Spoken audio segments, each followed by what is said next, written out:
El Ministerio Unicristo tiene el compromiso de llevar la palabra de Dios a todas las naciones y de predicar el mensaje de salvación y el mensaje de la venida del Señor Jesucristo por el pastor Marcelo Parrelia, director y presidente del ministerio. Permítele a Dios la oportunidad de direccionar y fortalecer tu vida espiritual.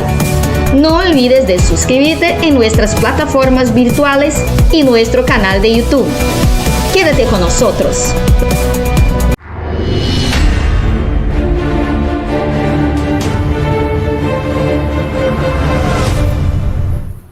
Hola, sean todos bienvenidos a nuestro programa Ministerios de Fe. Quien les habla es Marcelo Parrelia y estamos aquí siempre haciendo entrevistas a pastores, hombres de fe, personas que cambiaron su vida y que llevaron adelante una vida difícil, una vida perturbada, una vida con problemas. Pero Dios tiene un propósito para cambiar las vidas de las personas. Entonces, hoy tenemos la participación del pastor Clever Martins, que está aquí con nosotros. Sea bienvenido, pastor. Gracias por estar aqui com nós e por seu tempo. Pastor Marcelo, a paz do Senhor, gratidão ao Senhor, ao nosso Deus por essa oportunidade e esperando em Deus que todos que participem, ouçam, sejam edificados para a glória do Senhor. Amém. Pastor, contame, como foi tua vida antes de conhecer a Jesus? Então, a minha trajetória, a minha vida desde jovem, ainda jovem, com 16 anos de idade, com 15 anos de idade, 14 para 15, eu já estava na igreja, recebi um convite de uns crentes próximos da minha residência e fui para a igreja, né? Ia para a igreja bastante, quando jovem ainda, bem jovem, e no meio daquela igreja, todas as pessoas ali, naquela convivência, uma certa pessoa chegou para mim e disse o seguinte: você é muito jovem, o que você faz na igreja se todos os que estão na igreja não vão morar no céu, somente alguns? E aquela palavra entrou no meu coração e a partir desse instante, pegando o que ele disse, que eu era jovem e que nem todos os que estavam na igreja iriam para o céu, aquilo fez com que eu me afastasse da igreja. Aí saí com 12 anos de idade a 13 anos de idade, eu saí da igreja e não retornei. A partir desse instante que começou a trajetória no mundo secular, com tráficos e essas coisas. E nesse momento começaste a conhecer gente com outro coração? Sim.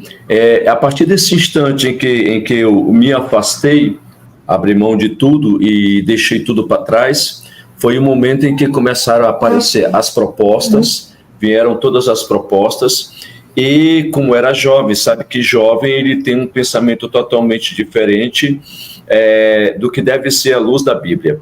Então, por meio de amizades, conhecimentos, etc., eu conheci pessoas e ao ponto de receber proposta de sair da minha terra natal, Amazonas, e indo para as fronteiras de Tabatinga, Letícia, Colômbia, Peru, e aí começou o envolvimento com pessoas que trabalhavam com narcotráfico. E nesse momento, qual era a tua função dentro do narcotráfico?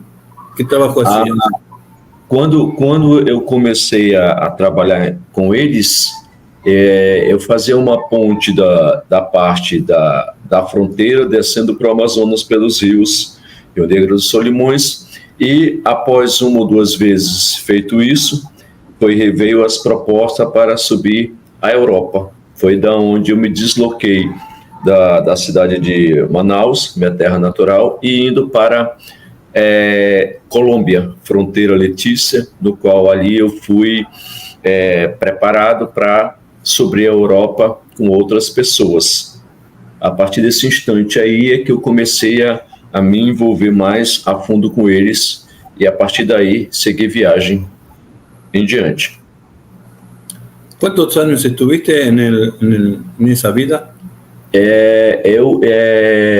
Antes de me envolver profundamente, eu fiquei 3 anos nesse passo de indo e vindo, subindo o rio, descendo o rio e conhecendo os canais ali das fronteiras.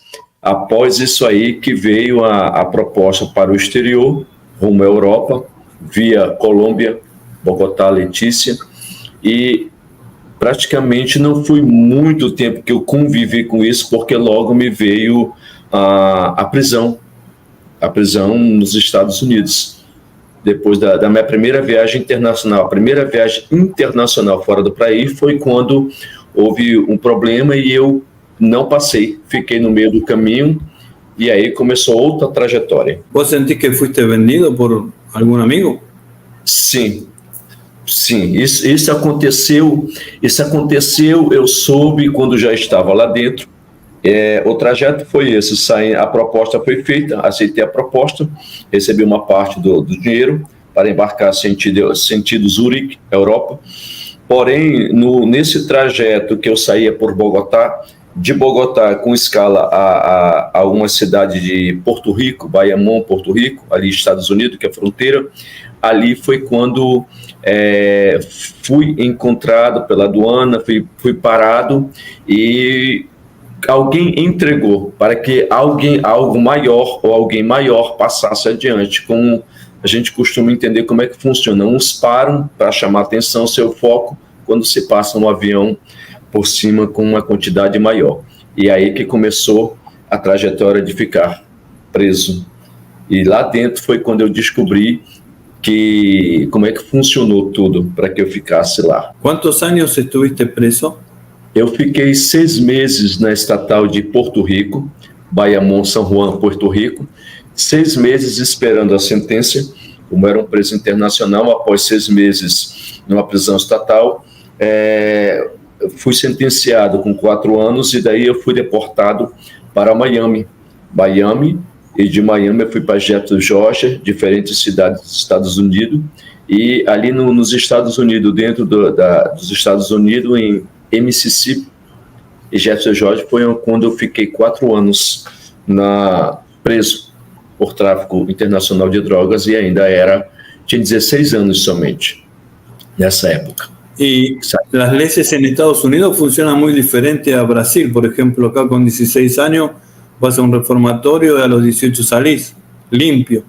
Pero allá no, allá te juzgaron como hombre, ¿no es cierto? Sim, me julgaram, a sentença foi, eu caí com 16 e saí com 20. Então, a parte... Com 20 anos, que hiciste? ¿Volviste a entrar outra vez?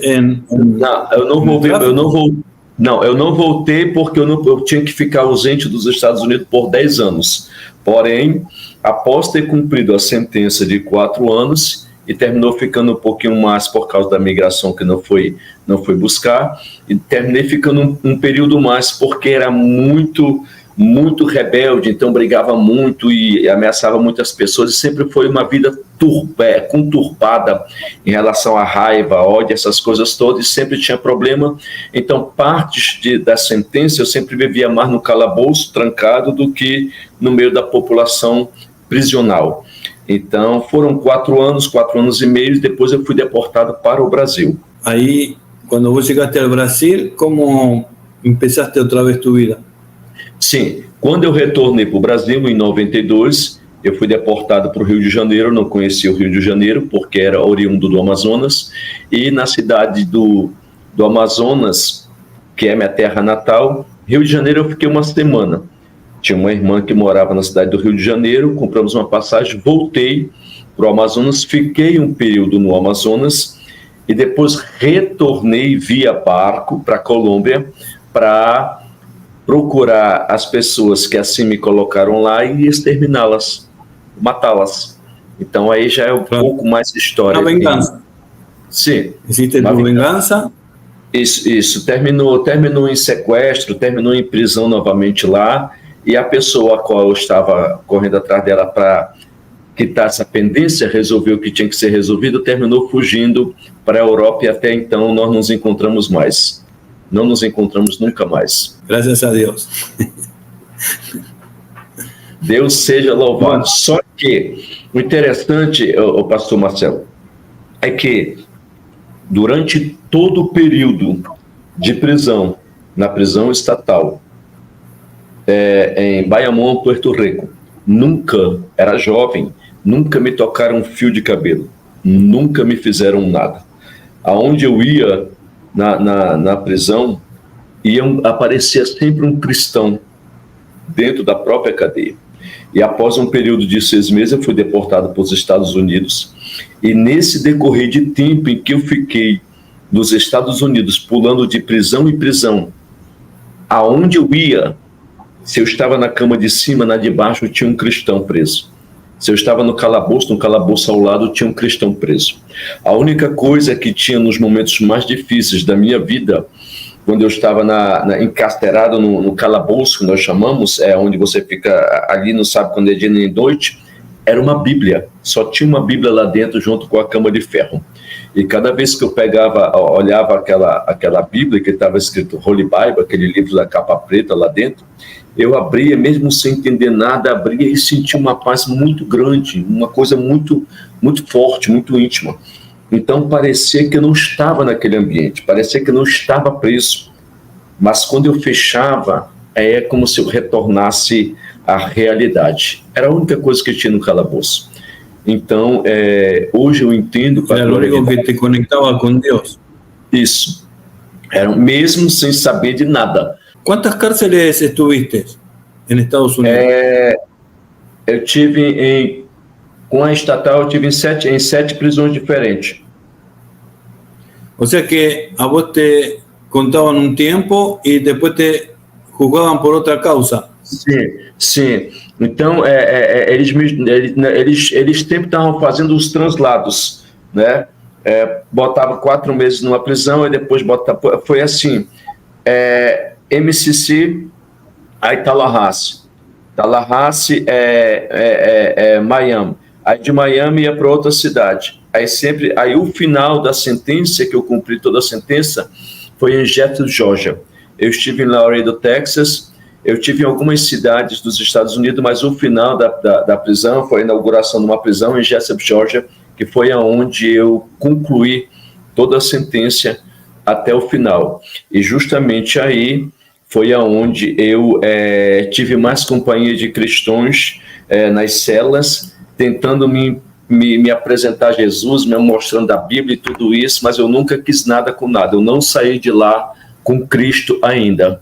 Não tinha ainda aceito Ele como meu Salvador. Só fui guardado por um período de tempo da parte dele, que hoje eu entendo perfeitamente, para que o nome dele fosse glorificado lá na frente. E em que momento conheciste a palavra de Deus? Como foi tua entrega a Deus? A palavra de Deus, depois que eu retornei para minha terra natal, depois de tudo o que aconteceu, e eu fiquei fixo na minha terra natal, eu senti uma necessidade muito grande, porque como eu dominava 2 idiomas, eu trabalhava com turismo, então tinha facilidade de fazer dinheiro e tudo isso, mas eu sempre tive um vazio dentro do meu ser. Tinha dinheiro, tinha bebida, tinha mulheres, tinha de tudo, mas dentro do meu ser tinha um vazio muito grande. Não havia paz, não havia alegria, não havia conforto, não havia esperança nem perspectiva de nada. Aí uma certa feita eu tomei uma decisão, eu fui até uma igreja conhecida hoje como Igreja Universal, e comecei a ir para essa igreja, porque eu ouvi falar na televisão que as pessoas, quando elas bebem, essas coisas todas, então elas tinham espírito dentro delas. E eu cheguei à seguinte conclusão: se eu for nessa igreja, se tiver algum espírito ruim, ele vai sair. Foi essa a decisão que eu tomei e fui, mas não aconteceu nada nesse sentido. Não saiu nada. Até o ponto de eu fazer um desafio com Deus e querer uma mudança verdadeiramente. A partir daí, eu comecei a me envolver com outros cristãos e fui para uma vigília no Amazonas, no monte, pastor Marcelo. As vigílias em Manaus, Amazonas, elas são muito no monte. É vigília de 300 pessoas, 200, 400. E nessa vigília ali, tinha um homem chamado Pastor Raul, o qual Deus usava para ressuscitar os mortos. Muito forte o ministério dele. E tinha ali o arraial, nós chamamos de arraial, os crentes reunidos de várias denominações, e eu estava no meio deles, e havia uma moça do meu lado, muito bonita, morena, brasileira, lá do Amazonas, e eu escutava ela falar uma língua que eu não entendia.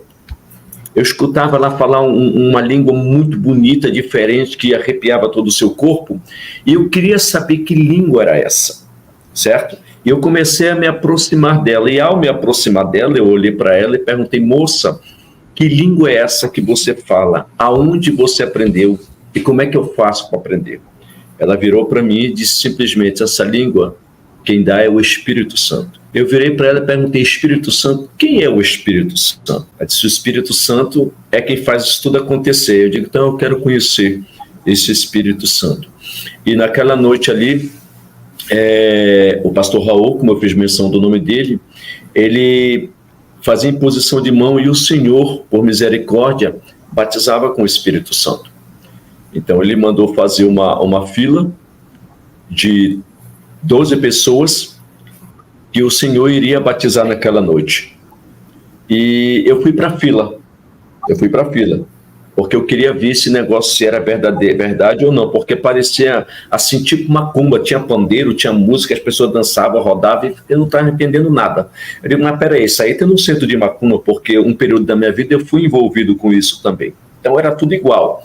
E ele veio fazendo imposições de mão, foi orando, e as pessoas foram sendo batizadas e sendo cheias do Espírito Santo e caíam no chão, entendeu? E quando chegou justamente na minha vez, ele virou as costas e foi embora, pastor Marcelo.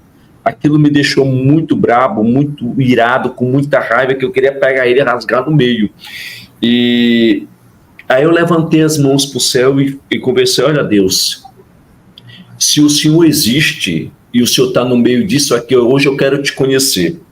Mas uma coisa de, sabe, quando o Senhor não tem um conhecimento de nada entre a criatura e o Criador, e o Senhor fala coisas sem noção do que você está falando, pela falta de conhecimento, e fiz um desafio.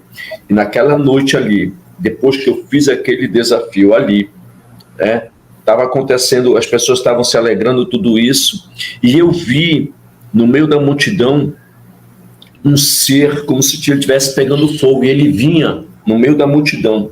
Quando eu percebi que ele passou por todos e vinha na minha direção, eu fiquei com medo.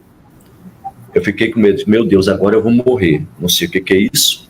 E naquele instante ele chegou, era o pastor Raul, naquele instante ele chegou e disse: tu pediu, agora você vai receber, e colocou as mãos sobre a minha cabeça. A partir daquele instante que ele colocou as mãos sobre a minha cabeça, é como se tivesse jogado gasolina e acendido um palito de fósforo. Nunca mais fui a mesma pessoa. A partir daquele instante. Você está me ouvindo? Nesse momento você recebeu o Espírito Santo e aí começou tu caminho para o pastorado. Não. Vos te convenciste de que Deus é real? Te convenciste que Deus é real? E empezaste a estudar a palavra? Sim, a partir daquele instante é como se tivesse saído algo de dentro de mim, um peso de dentro de mim, uma coisa pesada. Eu estava muito leve e eu estava como se tivesse tomado um banho limpo, entendeu? Leve, suave, muito feliz, muito alegre. Algo dentro de mim me trazia uma alegria que enchia todo o meu ser.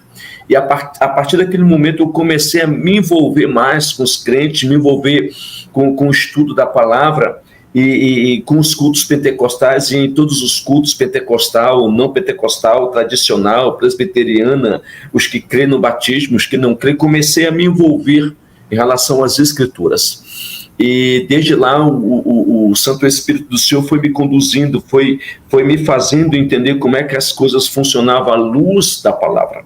Quando eu comecei a me envolver com a obra de Deus, eu comecei fazendo missões. Então eu ia voluntariamente, porque trabalhava, ia voluntariamente visitar os ribeirinhos do Amazonas, pegava a canoa e ia visitar pessoas ribeirinhos do Amazonas, que a gente chama descendentes de indígenas, onde moram nas palafitas, e começava a visitar. E via coisas extraordinárias o Senhor fazendo. Aí, a partir daí, eu comecei a me envolver ministerialmente com a igreja, estudar, me preparar, saber como é que funciona, aí fazer os cursos e por aí em diante. E agora, como se chama tu ministério? The Believers in Actions é o nome da escola que nós temos de ensino, mas eu coopero atualmente aqui no Rio de Janeiro com o Ministério Labaredas de Fogo, que é uma igreja onde nós estamos dentro da comunidade do Rio de Janeiro, uma das mais perigosas, que se chama Maré. Então, eu estou aqui dentro, nesse ministério, cooperando com eles, como cooperador da obra. Minha esposa é uma das líderes de lá, mais 3 cunhadas que temos, é um dos ministérios mais respeitados aqui dentro. Por quê? Porque, por causa da presença de Deus e o compromisso que temos com a palavra do Senhor e a sua obra. Se chama Labaredas de Fogo, Ministério Labaredas de Fogo. É onde eu agora atualmente eu membro. Então, estás dando estudio, estás sacando gente del tráfico, estás ajudando pessoas de la rua, todo a través del ministerio que estás agora trabalhando, né? Sim, porque o ministério ele tem o pessoal do evangelismo externo, no qual é preparado uma quantidade de marmita, roupa, tudo isso, é feito esse trabalho na madrugada, com os que estão na rua, com os que estão afastados, com comida, com tudo isso. A parte também do evangelismo que é feito já com uma outra equipe, ou seja, a igreja está sempre em movimento, estamos sempre aí, porque a cada dia eu entendo que a nossa função é cooperar. Somos nada mais que cooperadores da obra de Deus, fazendo o que deve ser feito, que é o ID, levar as boas novas. É verdade. Amém.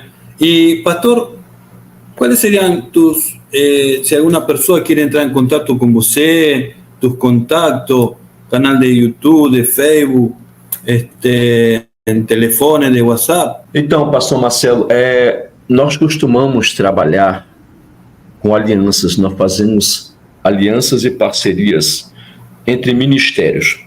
Então, o que eu tenho? Eu tenho um site de missões.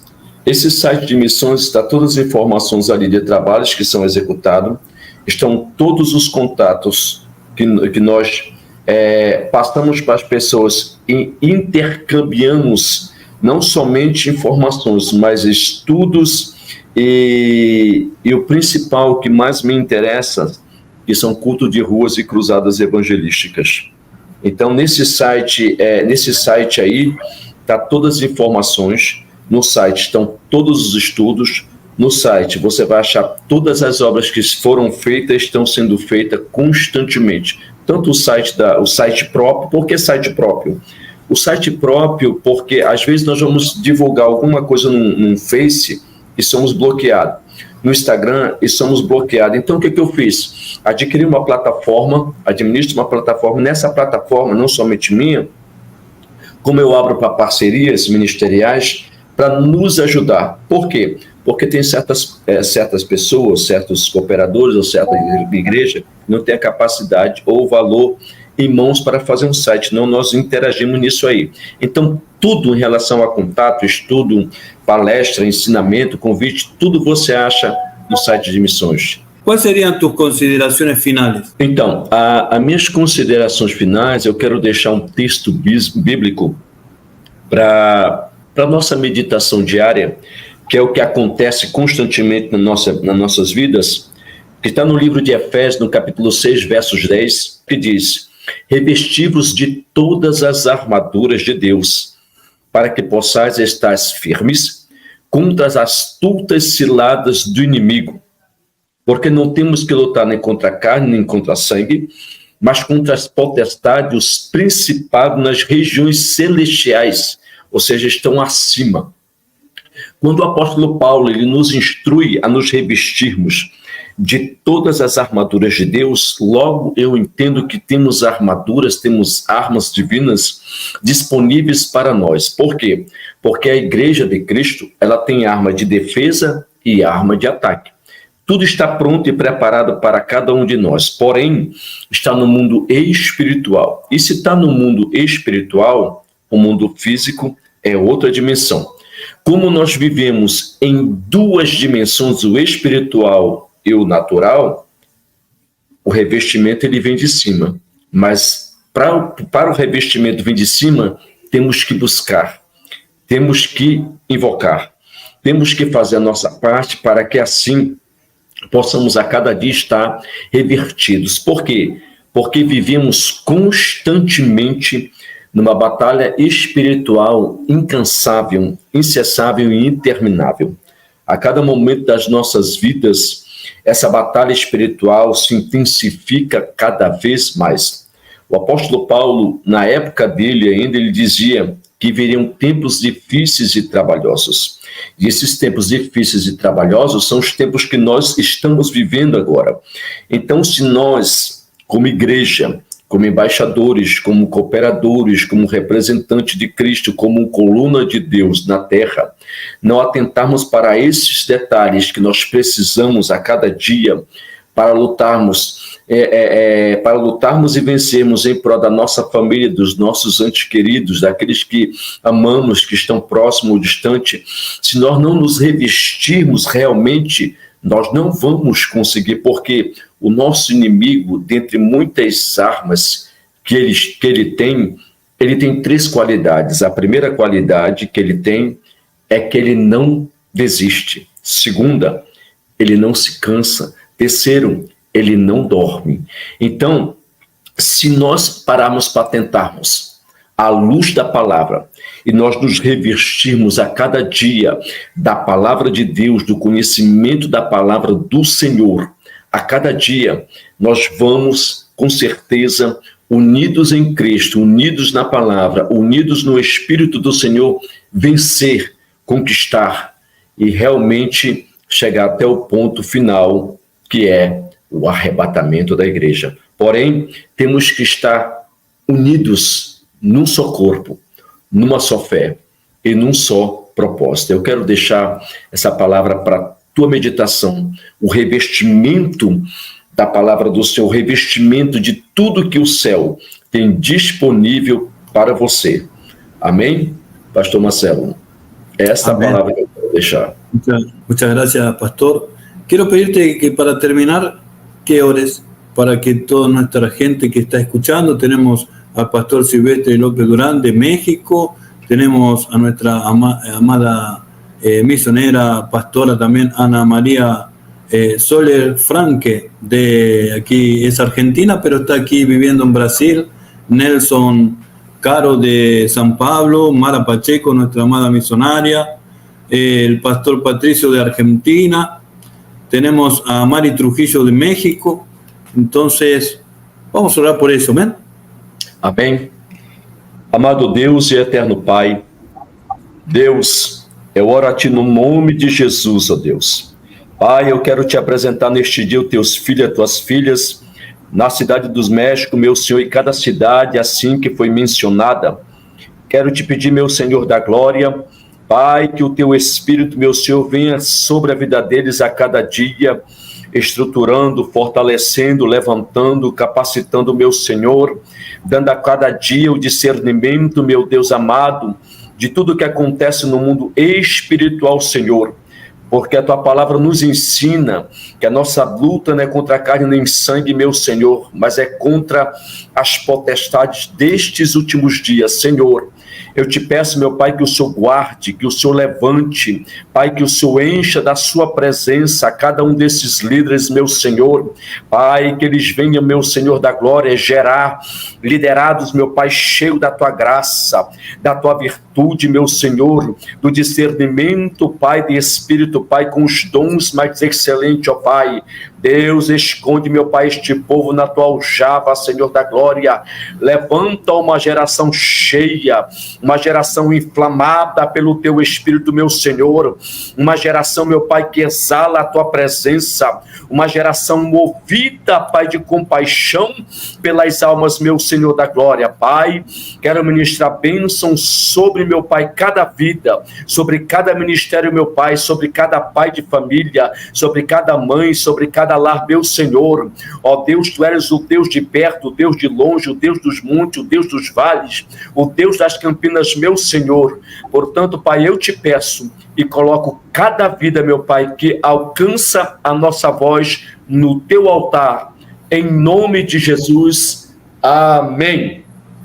Glória a Deus, meu pastor. Amén, gloria a Dios. Deus seja louvado. Amén, pastor, muchas gracias. Dios te bendiga, Dios te guarde, Dios te use y que tu familia sea bendecida y próspera en nombre de Jesús. Dios te bendiga. Gracias. Querido amigo, amiga, que estás escuchando, que vas a entrar después, déjate usar por Dios y compartí con otras personas para que este testimonio llegue a todas las naciones. En nombre de Jesús, ponelo en tus grupos de WhatsApp, en Facebook, en Instagram, porque Dios quiere que sepas que Él es real, que Él cambia personas, cambia vidas, sana a los enfermos, Él levanta a las personas que están muertas. Este era un hombre que estaba muerto espiritualmente, sentía odio, sentía rencor, pero el Señor le cambió el corazón, el Señor le cambió los pensamientos y hoy es una nueva criatura, como dice la Biblia. Hoy es un hombre que predica el Evangelio a todas las naciones. Entonces, si vos querés ser igual, querés estar lleno del poder, lleno del Espíritu Santo, entregate a este Dios vivo, entregate a este Dios que todo lo puede, que todo lo ve y que tiene el poder para deshacer las obras del diablo. Hasta aquí es el programa de hoy. Que Dios te bendiga ricamente y te espero en el próximo programa. Bendiciones a todos.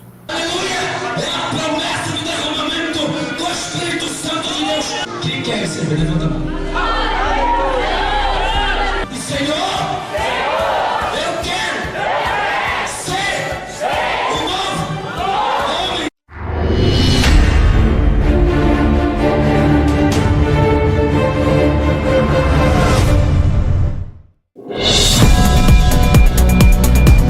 Llegamos al final del programa. No te pierdas los próximos programas. Conéctate con nosotros en nuestras redes para que la palabra sabia y edificante de Dios ilumine siempre tu vida.